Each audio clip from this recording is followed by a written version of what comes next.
Good? Okay. So everybody can hear me okay? All right. Welcome. My name is Caprice DeLillo. I am the manager of the Maryland department here at the Enoch Pratt Free Library Central Library Branch. And tonight we are going to be talking about some of Maryland's monsters of legend. But before we start, I just want to announce a couple more things. This is the third in our Dark Side of Maryland series. And next week on the 29th, same room, same time, we are going to have our program Haunted Maryland. It's Supernatural Hun, which is going to be ghost stories that take place in Maryland. And then our previous two programs, if you didn't get the opportunity to see them, are available online on either our Facebook page or our YouTube page. The first one was Maryland Mayhem. That was our True Crime in Maryland program. And then the second one was last week's program, Mediums, Magicians, and the Ouija Board, A Spiritualist History of Baltimore. So like I said, you can watch those online if you're interested. Okay, so I'm going to go ahead and get started. Let me set this aside. So before I start, I like to start with an admission. I didn't grow up in Maryland, though at this point I've lived here longer than anywhere else. I think, is it too low? The other? Oh, you got it. Okay. I spent my childhood in Florida.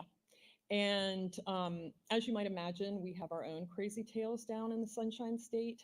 But tonight we're going to be focusing on Maryland. Anyway, I've always been fascinated by the idea of folklore and legends and how they came to be. As children, we know them as things that we hear about from our friends or trusted adults around a campfire. These are fun stories that provide us with a jolt of adrenaline or kind of bond us with our peers. But as we get older, we begin to recognize that some of these legends have other purposes.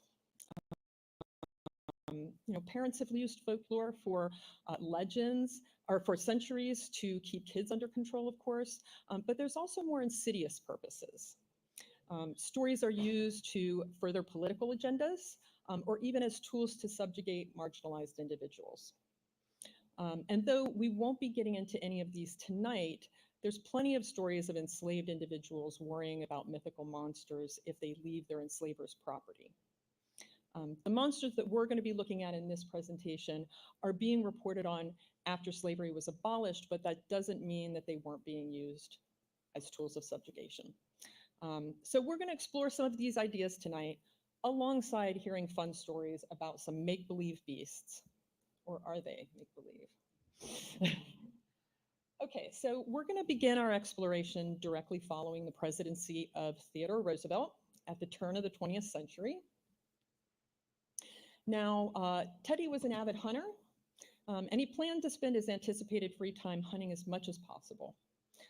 And though he'd planned a trip to Africa for this purpose, he'd recently been told about a target a bit closer to home that he might want to look into. The story goes that following the inauguration of the incoming president, William H. Taft, the former president and the newly sworn-in president chatted about the job as well as what Roosevelt wanted to do now that he was rid of the stressful position and he had all this free time on his hands. And Taft knew that Roosevelt had intended to go to Africa, so he brought it up, expecting to hear about the plans. But Roosevelt surprised him when he said that he'd recently decided to postpone the trip so that he could do something else first. He'd heard about a creature that none of his hunting peers had managed to nab, and what a catch this creature would be. The snallygaster had recently been showing up in newspapers because there'd been several sightings around this time. And imagine how envious everyone would be if Roosevelt could display a mounted snallygaster head in his parlor, right? And by the way, this print, which is by Jonathan Dodd, is available for purchase from the American Snallygaster Museum's website. So if you're at all interested, I definitely encourage you to check it out. I am not affiliated with them in any way. I wish I was, but I'm not. I just figured that if I'm going to use the image in my program, I might as well send some business their way, right? Now, I didn't know, you were mentioning that there is a physical building. I thought she kind of just went around to different like functions and set up a table, but I know Frederick is where a lot of sort of you see the snallygaster iconography, and that's kind of where the snallygaster's from, but is that where the actual museum is? Okay, okay, yeah. Um, okay, so the snallygaster's been described with a number of different characteristics, but the most commonly used ones are that it's an enormous flying beast that has a sharp beak, talons like a bird of prey, or claws like a cat, and a long pointy tail.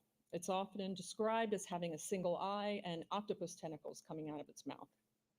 And according to legend, the snallygaster's existence in Maryland dates back to the 18th century, when German settlers began migrating to Western Maryland, specifically to the Middletown area in Frederick County.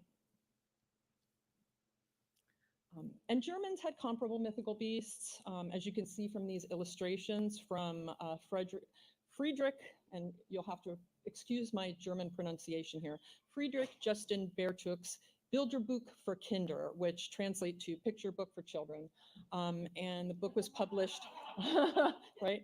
The book was published sometime at the end of the 1700s or 1800s. And in fact, the name snallygaster may originate from the German term Schnellergeist, which translates roughly to fast ghost or quick spirit. And snallygasters were said to mostly eat farm animals or small unattended children. But they were also sometimes blamed for taking items people misplaced, breaking into homes and moving or taking things. So, you know, like if you lost your keys, you could say, oh, the snallygaster probably has them. But you'll see in a bit that they also had a taste for certain people over other people. Now, interestingly, the Jersey Devil, an illustration you can see here on the left-hand side of the screen, is also said to appear in the US at the same time as the snallygaster, but in the South Jersey, Philadelphia region. And this sketch that's on the screen here appeared in a 1909 article in the Philadelphia Bulletin. And we can see the similarities in appearance between the snallygaster and the Jersey Devil, though on the Jersey Devil, the head and the legs appear more horse-like than the snallygaster. And the year 1909 is a significant one, as this is when there was a wave of sightings of both the Jersey Devil and the snallygaster. And while there may have been mentions of the Jersey Devil prior to 1909, I haven't been able to find any reports referring to Maryland's beast as the snallygaster before that year. According to Susan Fair's Mysteries and Lore of Western Maryland, the term snallygaster was likely invented in 1909 by two staffers at the Middletown Valley Register, which is a paper that started in the mid-1800s. And interestingly, the term snallygaster didn't show up into Merriam-Webster's dictionary until 1967, and we can see that entry from that 1967 dictionary at the bottom of the screen there. And the definition is, of course, a mythical nocturnal creature that's reported chiefly from rural Maryland, is reputed to be part reptile and part bird, and is said to prey on poultry and children. So before the Valley Register articles referring to the snallygaster, there was reports of a vampire-like beast further out west, so like in the Cumberland, Hagerstown, and even into Shepherdstown, West Virginia. But the beast wasn't given a name in those articles. The first time that it's referred to as a snallygaster in the Valley Register was in a piece reportedly written by a local man and published on February 12th, 1909. This is the one on the left hand of the side, and don't worry, we'll be getting to the troubling title of this piece shortly. So the man mentions the reports in New Jersey from earlier in January of what was presumably the Jersey Devil, and warns that it's likely headed our way. He says that the man who saw it described it as a sort of cross between a vampire, a tiger, and a bovopolis. By the way, from what I've been able to determine, a bovopolis is a mythical creature that's a cross between some sort of bovine and a wolf, though it's not easy to come by much information about this bovopolis, as you might imagine. The article's description continues, quote, "It has enormous wings, a long pointed bill, 4 legs armed with claws like steel hooks, 1 eye in the center of its forehead, and screeches like a locomotive whistle." The article also reports that it killed an African-American man by piercing him through the jugular with its needle-like bill, slowly sucking his blood while fanning him with its giant wings. In fact, the article goes on to state that the beast only targets African Americans because it's a native of Senegambia, where only, quote, colored people live, and so it's never acquired a taste for white people. Senegambia, by the way, was the name formerly used for the part of West Africa that includes modern-day Senegal, the Gambia, and Mali. And the beast also seemed to prefer men to women. The article includes an interesting detail. The hide of the beast is said to be worth $100,000, which, by the way, in today's money would equal almost $3.5 million. And the reason that it's worth so much is because it's the, quote, only thing known that can properly polish punctal shells used by Africans of Umboop land for ornaments. So as far as I can tell, punctal shells are not a real thing and never were, though maybe they meant puka shell. I did look at several English language dictionaries published around that time, and I didn't find the word punctal, though I should also say I didn't find the word puka in those dictionaries either, but it is in more recent ones. And in case you haven't already guessed, Umboop land is a totally made up place.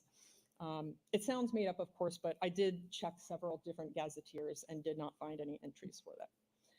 The same article goes on to say that another gentleman saw the snallygaster near Burkittsville, where it laid an egg the size of a barrel. Remember that egg, because we'll be returning to it later in the presentation. Finally, it states that the government will be sending a troop of soldiers out to kill the monster, but that the Smithsonian Institute in Washington, D.C. preferred that it be captured alive.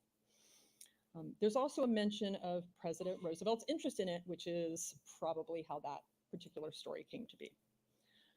So interest in the snallygaster in the media died down by the end of 1909, and we don't see much more about it until the 1930s.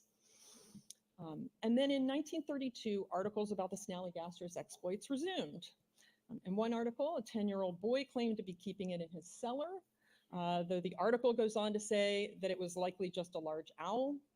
I don't know how you would get those two things confused, but and then in another article, a well-known Middletown man claimed that he was traveling with another man when the two saw the snallygaster flying about 25 feet in the air, and that the wingspan appeared to be about 12 feet.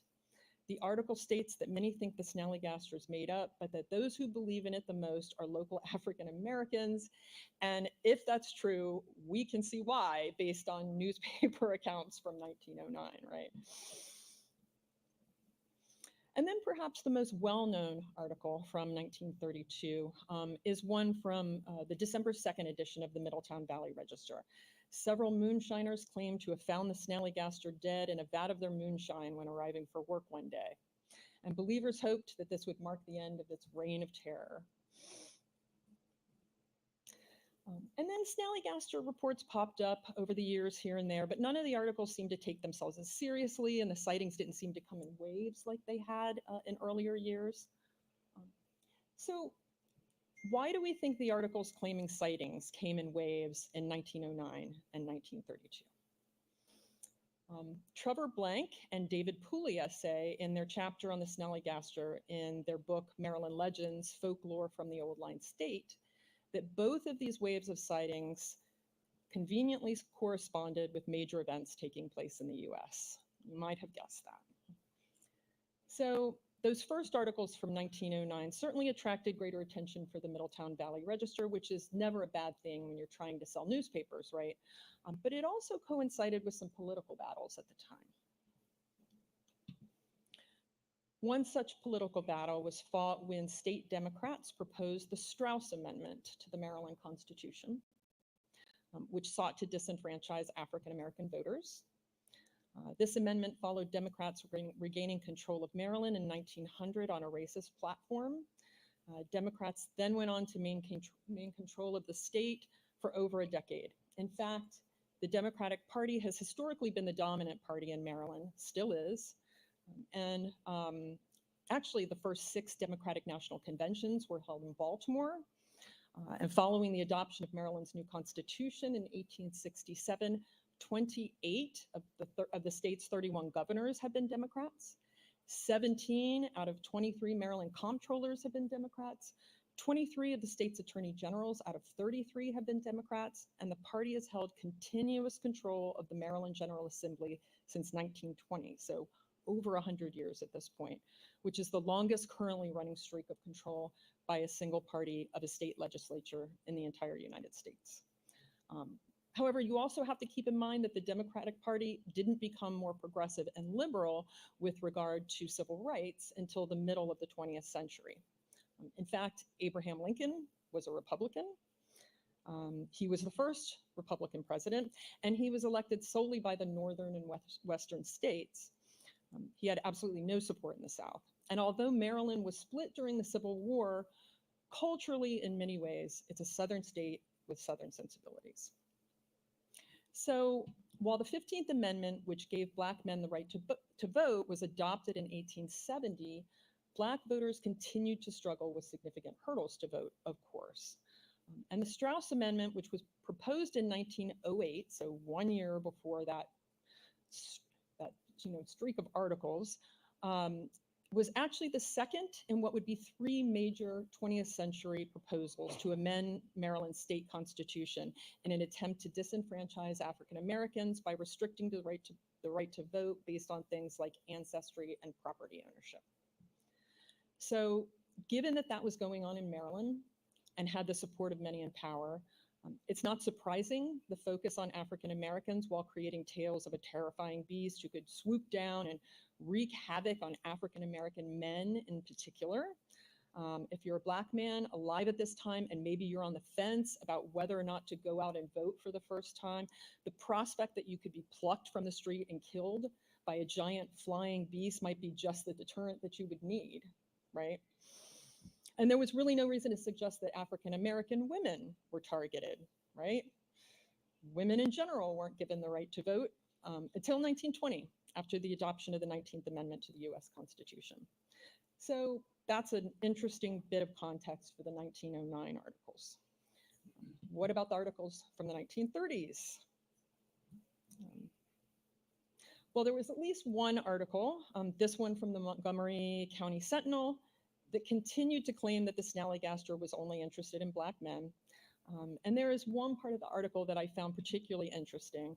The article goes on to say near the end that some say that the Snallygaster appears after every election when the results show that the colored voter cast his ballot for a Democrat.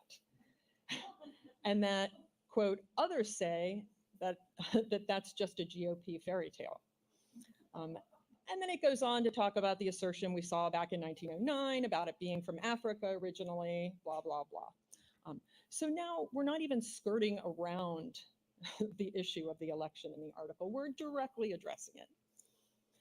But most of the articles from 1932 don't mention anything about the beast's dietary preferences. But remember that mention of it dying in a vat of moonshine, right? Why might this be interesting to readers? Probably are all already guessed by now. 1932 was just 1 year before the repeal of the 18th Amendment, which had established a nationwide ban on the manufacture, sale, and transportation of alcohol. So could the Snallygaster's death in a vat of moonshine be a metaphor or a warning for what we might expect to happen if we allowed the evil allure of alcohol back into society? You know, who knows? But the question over whether or not reports of the Snallygaster began in the 18th century with the arrival of German immigrants or was a modern 20th century invention seems clear to me, as well as the authors of many of the sources that I've read about the Snallygaster. Most say that it's first mentioned in 1909. And as said, I haven't found any earlier newspaper articles. Blank and Puglia state in their book that the legend of the Snallygaster falls squarely within the realm of what folklorists call fake lore. And fake lore is a term that was coined by well-known folklorist and Professor Richard M. Dorson in his 1950 article, Folklore and Fake Lore, that was published in the American Mercury. In it, he debates with another author, James Stevens, about the origin of Paul Bunyan. Fake lore is used to describe what are essentially manufactured stories that are presented as traditional folklore. Some examples Dorson gives are Cowboy Pecos Bill, who was presented as a hero of the American West, but was actually invented by a writer in 1923.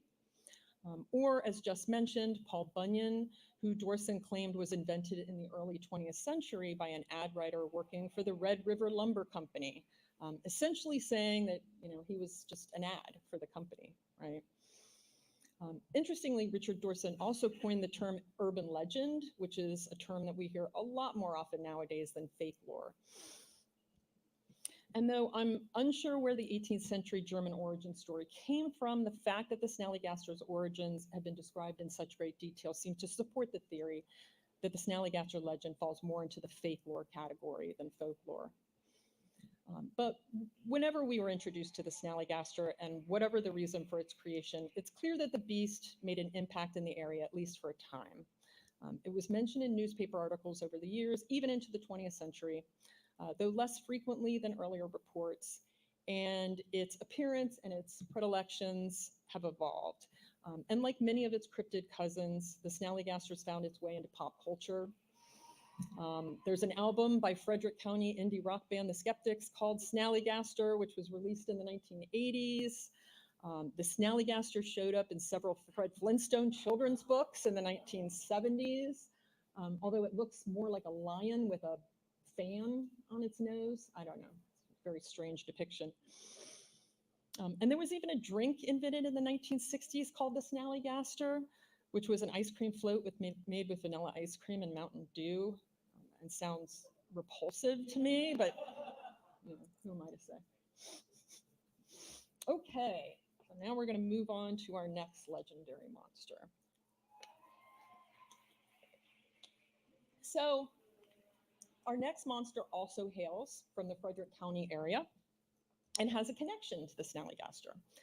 The Dueo, which is seen here in a sketch by Frederick County News Post artist Ed Mull, was based on a description by a man named John Becker.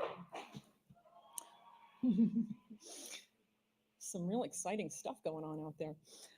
John Becker wrote into the newspaper after witnessing the beast, and he described it as a dog or wolf-like creature who stands on two legs, was about 6 feet tall with black fur and a long bushy tail. And toward the end of 1965, the Dueo started appearing in Frederick newspapers. The aforementioned John Becker contacted the newspaper at the end of November to report that he had been attacked by the Dueo and had to fight it off. He said he lived close to Frederick on Fern Rock Road. And according to the article's author, the newspaper contacted the local state police, who said that there was not only no such thing as a Dueo, but there was also no such road in Frederick County, and there was no one by the name John Becker living there. Okay. So it was chalked up to be a hoax. The article then goes on to state that the police have provided no instructions on what hunters should do if they're out hunting game and they encounter a Dueo. I thought there wasn't a Dueo, but okay. And then it concludes by quoting the police officer, "No one actually knows if there's such an animal or thing as a Dueo, but if there is, and there's always a chance, as soon as the Russians hear about it, they'll claim that they had it first." So remember, we're right in the middle of the Cold War in 1965, right? And right off the bat, George Bay, staff writer of the Frederick News, was clearly having fun with this whole thing. Okay, so 2 days later, the Dueo was still on the loose. And again, George May of the Frederick News reported that the hunter had now seen the beast. The paper had started receiving worried calls about the possibility that they might encounter it, but the paper also quoted a Frederick man who said that he wasn't worried and that he thought maybe John Becker might be getting into the holiday spirits a little early. This was the article that featured that super lifelike drawing by the paper's sketch artist as well. But my favorite part of the article is the final 2 paragraphs. A 4-year-old boy told the paper that he knew for certain there was such a thing as a Dueo and that he'd seen lots of them. When asked where he'd seen them, the boy looked around, made a sweeping motion with his arm, and said, "Everywhere." So, it sounds to me like the 4-year-old boy was also maybe getting into the holiday spirits a little early. So over the next couple weeks, there were several more articles detailing reported sightings, all written by Frederick News staff writer George May. They seemed to get more and more ridiculous. On December 2nd, the police received a call from a man claiming that he had captured the dueo a year ago and had been keeping it in his basement. Rather than the originally reported 6-foot tall beast, his dueo was only about 2 feet tall. So we thought it must be a baby dueo. Sounds like a dog to me, I don't know. Police followed up the call with a visit to the address provided, but it turned out to be a prank. The man who answered the door seemed to have no idea what they were talking about, and he certainly didn't have a dueo in his basement. The article goes on to mention other sightings, as well as people hearing it scream like a woman and crying like a baby. And then this particular article ends with mention of a black bear in the area that had been terrorizing residents, with a follow-up quote by a man who says that the bear who had been terrorizing residents was likely his poodle, who was often mistaken for a bear. So, sounds like maybe he needs to take that poodle to get groomed. So then we begin to hear speculation in another article that the dueo could be the offspring of the snallygaster. We see another Frederick County resident positing that because the snallygaster's eggs, remember those eggs, take 20 years to hatch, now would be the time for their offspring to emerge. While the dueo had curiously never been mentioned in those earlier articles about the snallygaster, as you saw, the egg-laying actually had. And interestingly, I've also seen mention of the dueo being the mortal enemy of the snallygaster rather than its offspring, though I haven't seen that theory in any of these old newspaper articles. I've only seen it in secondary sources, so I'm not sure exactly where that information came from. And then on December 6th, an official hunt for the dueo is announced. However, no one seems to know who was organizing the hunt, and there was speculation that that whole thing was a hoax as well. But the more interesting part of that December 6th article is the report that John Becker, that original resident who'd written into the paper to say that he had had to fight off the dueo, was now saying that he wasn't sure exactly what it was that he had tangled with. He states that he had used a fictitious name so that he could maintain his anonymity, and that there's no dueo as such, but that he definitely had fought with a beast as large as a bear that looked like a dog. He says he believes that it's in the best interest of the public for a search party to locate the animal and destroy it before it hurts someone. And then the article goes on to quote several children who speculate that it may be a rabid Irish wolfhound or a cross between a dog and a wolf. And if you remember, again, that super lifelike sketch, an Irish wolfhound or a dog-wolf hybrid could be pretty good guesses, actually. So why Becker would have decided to give the animal a fabricated name or chosen the name dueo is anyone's guess. And then the final article that I found from 1965 came out on December 15th, and it may be the most absurd of them all. It begins, "All I want for Christmas is a dueo," and it ends with a poem composed by a woman employed at the American Optical Plant in Frederick. "Santa's coming in on a dueo and a jolly ho ho ho, for Rudolph has the virus, cold in his bright red nose. So please don't hurt the dueo. Tell everyone you know that Santa needs his help this year because it doesn't look like snow. Now the dueo is a puppy that grew and grew and grew, and like poor little Rudolph, his friends are very few. But Santa is the kindest one and knew that they were sad. Now the dueo is the newest friend, so let us all be glad." So although the origins of Maryland's dogman, the dueo, seem fairly obvious, his legend does catch on, at least for a couple of decades. There are a couple of articles about it in the 1970s, and even an account reported by a woman to a local pastor as late as 2009. And finally, I want to say that dogmen aren't unique in the world of folklore and cryptids, right? Of course, we all know about the werewolf. That's probably the most well-known of these sort of dog-man hybrids. And there have been plenty of reports of dogmen all over the country and other parts of the world throughout history. We see a few of them on the slide here. This is by no means all of them, just a handful. And even in Maryland, we've had other dog hybrid type animal sightings reported. There was the snarly yow in Western Maryland, which is also sometimes referred to as the dog fiend. There were also stories of a phantom dog in various parts of the state as early as the 18th or 19th century. However, the name Dueño doesn't seem to begin being used until that November 1965 article. It's also not a stretch to imagine a scenario where a hunter or some other unsuspecting individual might encounter a large rabid dog or a mangy wolf. And we as humans have a strong need to rationalize what we see when it doesn't make sense to us. And maybe we don't have the language to describe it in a scientific way. But could dog-man hybrids actually exist? Probably not, but maybe. According to a 2011 study that appeared in a scientific journal, I assure you, the authors estimate that there are still roughly 86% of the Earth's terrestrial species and 91% of its marine species yet to be discovered. So I'll leave it up to you whether or not you believe in the snallygaster, the dueño, or any of the following three creatures that we're going to be looking at, and we will move on to our next creature. Okay. So one of the most commonly reported mythical beasts in the world is the large, hairy, human or ape-like creature alleged by some to inhabit forests, particularly along the Pacific Northwest in the US. And they're known by many names, such as Bigfoot, Sasquatch, the abominable snowman, the skunk ape in the US, or the Mapinguari in Brazil, the Yowie in Australia, or the Almas or Yeti, depending on the region in Asia. But my question to you once again is, are they mythical? The majority of the sightings reported in the United States tend to be in the Pacific Northwest, especially in Washington state.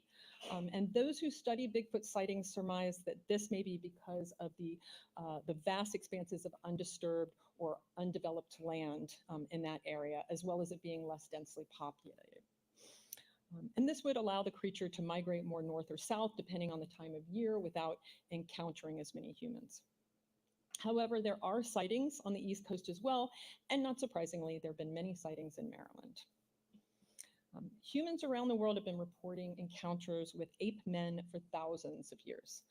In the Americas, indigenous people told tales of meetings with similar creatures as well. Here in Maryland, early indigenous tribes worshipped a monstrous spirit that took the shape of different animals. And according to an early 17th century account by John Smith, the Piscataway people called the spirit Oki. They served him more out of fear than love, and they attempted to fashion themselves as near to his image as possible. And this is an excerpt from the published Travels and Works of Captain John Smith, 1580 to 1631. Now, Mark Opsasnick, difficult last name to say, writes in his book, The Maryland Bigfoot Digest, a survey of creature sightings in the Free State, that some native Marylanders still believe in Oki as a Bigfoot-type creature. Opsasnick also describes a hair-covered, tall, ape-like creature standing on two legs in a map that appears in George Alsop's 1666 account of his time in Maryland, which is called A Character of the Province of Maryland. This is the map that he talks about, that Opsasnick is referring to. And I'm assuming that this is the creature he's referring to. It looks more like a bear standing on its hind legs to me, but it is a bit of a strange way to depict a bear, given that the rest of the animals on the map are all on all fours. But I'll leave it up to you to decide. And there have been many reported sightings over the years, and if you want a more complete timeline, I would definitely encourage you to check out Opsasnick's book. He has really going all the way from indigenous sightings up until now. So a really long timeline. And I'm going to go ahead now and skip ahead to the 20th century and talk about some more sightings of Bigfoot-like creatures in Maryland. So early references to sightings of ape-like creatures around the turn of the century often referred to these creatures as the wild men. Wild men were spotted in the Baltimore metropolitan area and Dorchester County. Even H.L. Mencken got in on the fun, making up tales of a wild man on the loose in Baltimore County, which led to the unfortunate arrest of a man who was unhoused. And in Cecil County in the early 1950s, there were a series of reports to local sheriff's office of a gorilla-like creature who stood on two legs and was about 6 feet tall. Before any eyewitnesses were willing to come forward with their names, the sheriff's office issued a statement that the reports were false. However, they were forced to admit that a large gorilla-like animal being loose was a definite possibility when several people came forward with credible stories. And then the 1970s and 80s were absolutely filled with Bigfoot sightings all over the state. People reported seeing what they thought were men dressed in gorilla costumes in Prince George's County. And in Bel Air, a man reported striking a large ape-like creature walking on two legs with a sports car. Near Middle River, a foul-smelling Bigfoot was reported rifling through the trash and peering into the windows of several people's homes. And perhaps my favorite of the Bigfoot reports from this time period is the Sykesville monster. As the name suggests, this beast was mostly reported by folks living in Carroll County, but it was also seen in parts of Harford and Baltimore counties as well. And while it's located only about 15 miles from Baltimore city limits, in 1973, Sykesville was a town that was still relatively small, had a relatively small population. The first newspaper report of the Sykesville monster showed up in the Sykesville Herald in May of that year and told of a resident who called the police after seeing an enormous creature in the woods behind his property. He described the creature as 7 to 8 feet tall with glowing eyes. And neither the responding officer nor the chief of police who reported to the scene a few days later saw the creature, but they did find trees and brush disturbed by something that was obviously large. And they also saw footprints that were over 13 inches long and 6 inches wide and appeared to be from a bare foot. Their position on the ground suggested that whatever made the prints had a stride of over 6 feet. And just for context, a normal adult stride is about 3 feet. So local police determined, based on a few different factors, that it was unlikely the prints were made as a joke by someone, and plaster casts were made of the footprints. So while people in Sykesville were initially skeptical, additional reports to police and the Sykesville Herald began coming in. Several residents and even a BGE employee working in the area spotted the creature. It was further described as having brown and gray fur, an egg-shaped head, and walking on two legs, in addition to the previous reports of being 7 to 8 feet tall with glowing eyes. Police and officers and game wardens investigated each one of these reports, and while they didn't find the creature, they did find more footprints. Law enforcement took a reserved position and stated that they believed that it was either a prowler or a wild animal that was frightened by all the activity. And they asked citizens to remain calm, of course, and to stay in their homes in the areas that the alleged sightings were in. They stressed the importance of residents allowing law enforcement to search for whatever it was that had been cited. And one article even stated that police were fearful of untrained people in the woods with firearms. I don't blame them. A bunch of frightened people, many of which live in homes with at least one gun and in the middle of the woods. It sounds like a recipe for disaster if I've ever heard one. So, I can understand the police's fears. So while the majority of the sightings were in May and June of 1973, there have been a handful of sightings in the years since. The mystery of what the Sykesville monster was has never been explained. I actually have a friend who grew up in Sykesville, and while he wasn't alive during the time, his parents were, and he says people still to this day believe in the Sykesville monster and still talk about it. And so, while some residents think maybe it was a wayward bear or an escaped gorilla or a wandering patient from the nearby Springfield State Psychiatric Hospital, like I said, some still emphatically insist that it was a Bigfoot. And so there's been Bigfoot sightings reported all over the state, but the highest concentration seems to be in Harford County. Those who research Bigfoot sightings believe that this is because the breeding territory for these creatures is within the dense forests between the Gunpowder Falls and Susquehanna rivers. And perhaps because there's been so many sightings in the Harford County area, Maryland's preeminent Bigfoot investigator, Bob Chance, hails from Harford County. And Mr. Chance is no kook. He spent his career as an environmental scientist and naturalist. He taught science to high school students, everything from ecology and earth sciences to herpetology and wildlife tracking. He was trail master for the Susquehanna Greenway Trail. He wrote a nature column called Earthline in the Aegis newspaper for many years, and he served as both town commissioner and mayor of Bel Air, Maryland. And he's also been researching Bigfoot type creatures for over 50 years. And he's still alive and active on Facebook. I have sent him messages. So for many years, he's been the man to call if you see a Bigfoot. And from what I've read about him, his interest in the environment and the natural world has always included both endangered wildlife and unknown animals. He keeps an open mind about the existence of various cryptozoological creatures, even incorporating discussions about them into his high school courses. And when he was in his 20s in the early 1970s, he even had his own run-in with what he suspects may have been a Bigfoot. So after reviewing hundreds of reports of sightings of Bigfoot-type creatures, Bob Chance has described their physical characteristics as follows. They are typically around 7 feet tall and weigh anywhere from 350 to 500 pounds. They have reddish to brown to salt and pepper hair, extremely long arms and a sloped cranium, a barrel chest, and a very large midsection with a flat nose and no neck.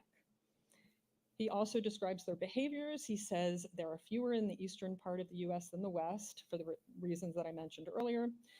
They travel in small groups, or if male, alone, in the same way that gorillas do in the wild. He believes that there are a handful of them that travel through Maryland each year, from north of us, where they spend their summers, to the lower Appalachians, where they spend their winters. And they're constantly on the move. And they follow the same migratory path that ancient elk, moose, and other animals followed along the river valleys and mountains in central Maryland. And they're omnivorous, which makes our garbage particularly interesting, and which can explain many of our encounters with them, of course. Chance has stated that his greatest fear is that a Bigfoot will be shot and mounted by a hunter before scientists are able to confirm their existence, and he would love to find one, sedate it long enough to study it, and maybe even outfit it with a radio transmitter. And I want to end this section with a quote by Bob Chance. "I'm a dreamer. I like to think that not everything on the planet has been categorized, that there's still some pocket of natural history and wildness that hasn't yet been discovered. It might be there, it might not be there. It may be a bogus fairy tale I'm tracking, but I think not. Sometimes I find myself thinking that in the future, someone will find this thing and say, that thing Chance was talking about 25 years ago is really out there." Okay.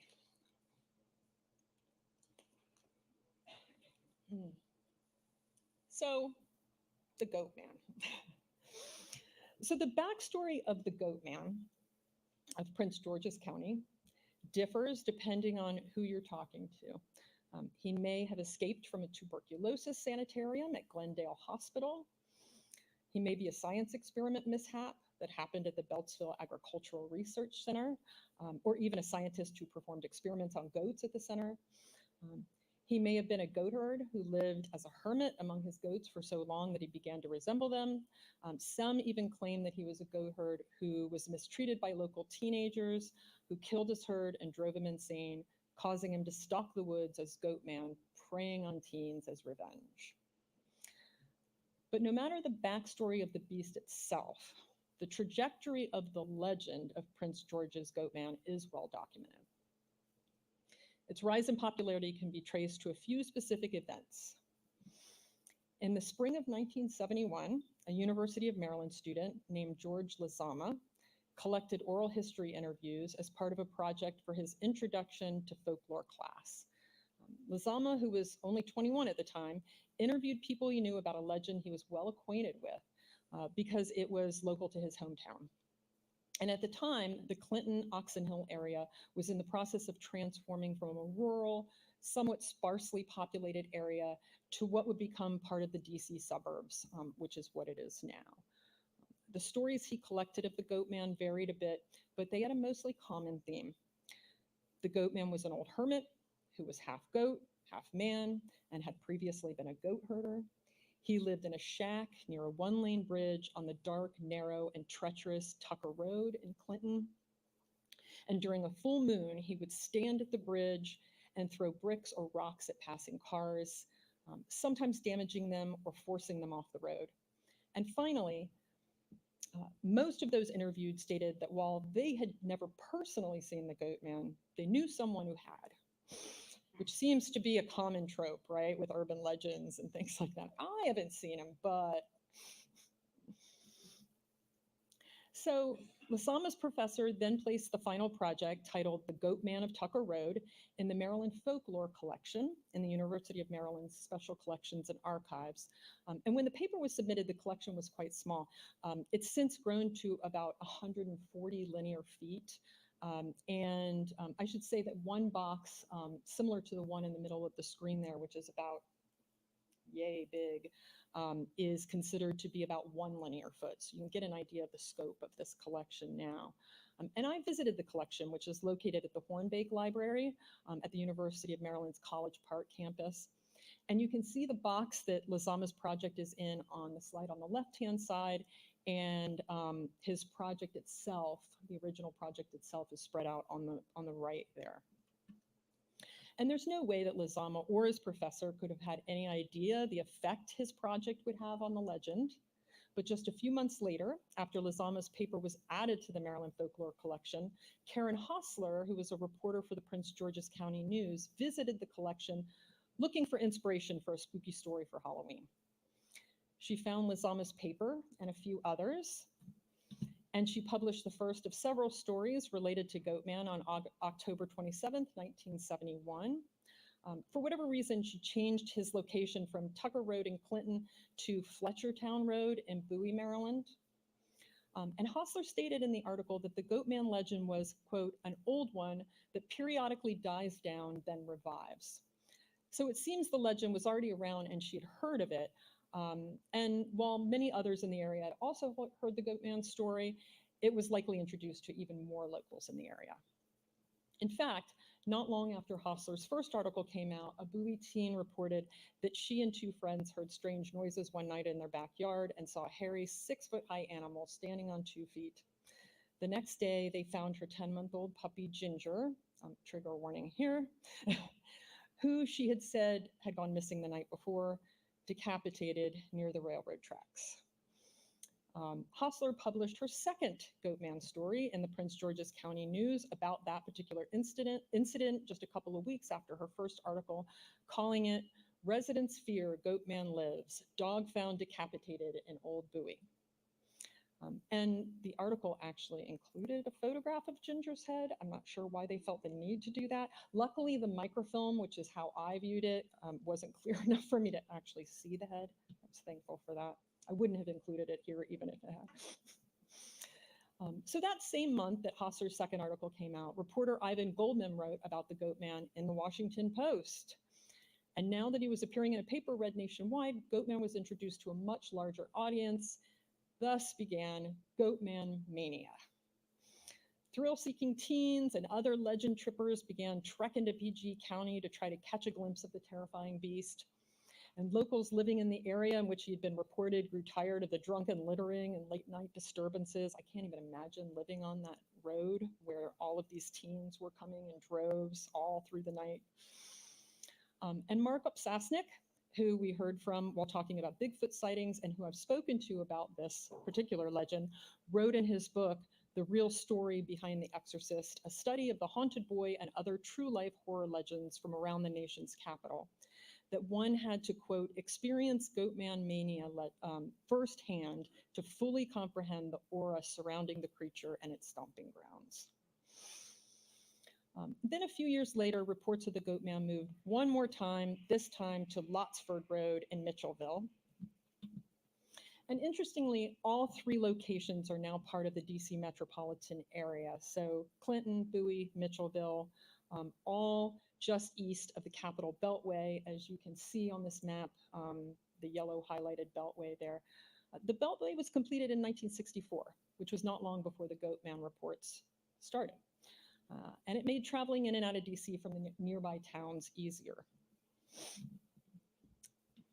And David Puglia argues in his essay, The Goat Man and Washington, D.C., Strange Sightings and the Fear of the Encroaching City, which appears in the collection referenced on the slide here, that the rise in Goatman's popularity was, quote, an unconscious symbol for the psychological discontent the encroaching city had evoked in the surrounding rural area, especially in the 1970s, when reports of rising crime, an expanding city, and rapidly changing demographics had increased local anxieties.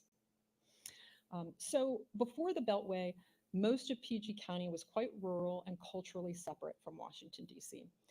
However, over only a few decades during the early to mid 20th century, there was a development boom which increased the population tenfold, and demographics shifted from mostly white and rural to more Black and urban. And Puglia states that the Goatman legend was linked to anxiety about urban crimes spreading to the county. I am not going to discuss in any detail here the underlying racism that led to those fears. That could be an entire lecture, and I am definitely not the person to do that. However, there are many books that you can read that talk in great detail about this topic, and the librarians here at the Pratt can recommend some to you if you're interested. That's what we do, right? And also, if you're interested, I highly recommend Puglia's essay. It's quite compelling. He makes some really great points, and he goes into quite a bit of detail about the perceived threat of the rise of crime in these previously rural areas versus the reality of the crime statistics and what the encroachment of the city to the outlying areas actually meant to residents, as well as how Goatman became this symbol of perceived threat. Somewhat surprisingly, in my personal experience, when I've told folks about the research that I was doing for this presentation and the monsters I'd be covering, the Goatman was the one everyone had heard of. I was very surprised by that. And like many other well-known cryptids, Goatman has made his way into mainstream popular culture, including print, screen, and the internet. He's appeared in popular magazines, on television, including the Discovery Channel's Animal X in 1997. He was in the X-Files comic book series in The Face of Extinction, and he even inspired several independent films, including Andrew Bowser's 2010 film, Jimmy Tupper versus the Goatman of Bowie.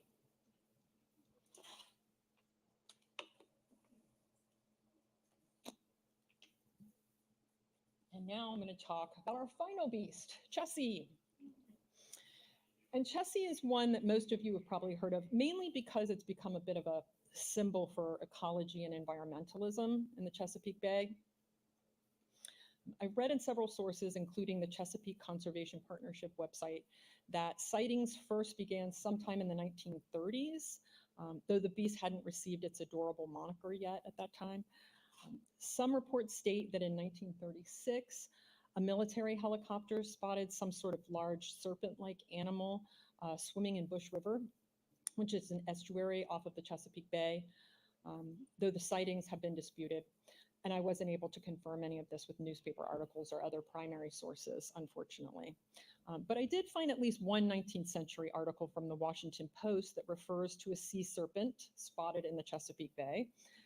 It's hard to determine from the article whether it's sort of a tongue-in-cheek expose referring to something else and comparing it to a sea serpent in the bay, or if the author was reporting on an actual sighting. But just the fact that the author is referring to a sea serpent in the bay is interesting, and it seems to indicate that people were already thinking that we might have our own Loch Ness Monster in the States.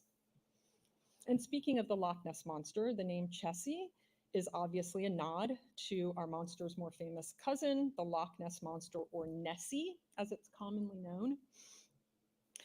There have been reports of Nessie since as early as the 6th century in the Scottish Highlands, and its lore is well known all over the world. And while Nessie is perhaps the best known giant sea serpent, it's certainly not alone. There have been reports of sightings for thousands of years all over the globe, and frightening depictions have shown up in traditional art and on historical maps. In fact, when soldiers returned from sea explorations and adventure, giant sea serpent tales were often told alongside tales of mermaids, giant squids, which, by the way, were eventually proven to be real, and other deep sea monsters. And though there's evidence that there were earlier sightings, our Chessie seems to have sprung into the popular local consciousness in the 1970s after a series of articles appeared reporting sightings by several different people. Sightings continued to come in great numbers through the mid-'80s, and there have been a lot of theories as to what Chessie may be. Some say that what people have actually seen is a manatee, a dolphin, a creature descended from anaconda snakes that may have escaped ships abandoned in Baltimore at the ports, or even a surviving prehistoric creature called a zeuglodon. There was a theory that it was a mutant eel that may have been exposed to radiation from the nearby Calvert Cliffs nuclear power plant, or my personal favorite, which you see here on the bottom of the screen, a bag of kids. I don't know. But whatever the origins of the creature, it seems that there have been some in power who have actually taken the report seriously. In 1984, State Senator George Della of Baltimore, who was then a member of the state's Senate Economics and Environmental Affairs Committee, drafted a resolution to, quote, encourage serious inquiry by the state into Chessie and other unusual animals in the Chesapeake Bay. He was ridiculed, of course, for the proposal, but he stated that for over 20 years, he had been receiving letters from concerned citizens about Chessie, so it would make sense that he'd want to at least address it. And there have been sightings here and there over the years, but Chessie mostly seems to have settled into a cute, anthropomorphic, cartoon-like character, primarily used to teach kids about the bay, or a logo for local events or other types of stuff. And before I end this presentation, I just want to plug something really quickly. I didn't spend as much time researching Chessie as some of the other monsters I covered tonight, but if you want to hear more about Chessie, you can read Eric Cheesham's recently published book, Chessie, A Cultural History of the Chesapeake Bay Sea Monster.